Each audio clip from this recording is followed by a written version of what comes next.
Azkenien, Jose Luis Irlete izan zuen bakarren eta ikue, zeran Ercilla eta Rape bai, eta Barlo eta Beina, eta horrepe bai, ezerien, baina gehien taldekide egin zana ero zera zuen Jose Luis Irlete. Hor, karo, konten eukin biok, eurretiz ez be, ezagune, nire ezagune bazala, ze itxasketa berarekin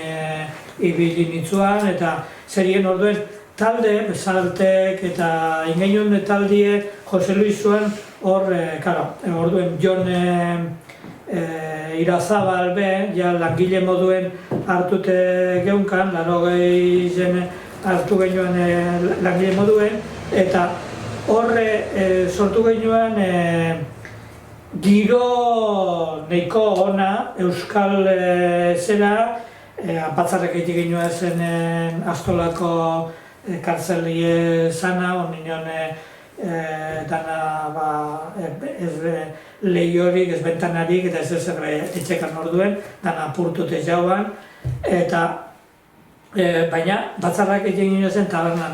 Andresa jekan taberna bat zer onduen, eta hasi igualitek gintua zen Astolan, baina gero tabernan amaitzen ginen zen batzarrak, eta gero kopo bat egin, baina giro oso honien. Eta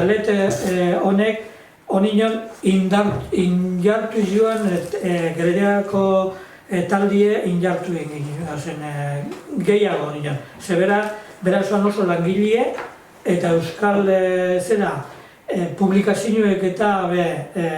maixutzako ezagun zela materialik eta ezagun, materialak sortzeko, Euskal zertzeko eta hor azoka be, Euskarazko azoka bak ingeinuan azoka bat abenduen eta beste bat udabarrezen, baina euskera utzezko azoka berarekin bi ingeinua zen,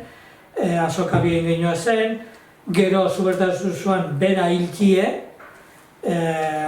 zera batien hil zuen Irlete, eta hirugarren azoka be ingeinuan, baina ja inder gitxioaz, eta azkenien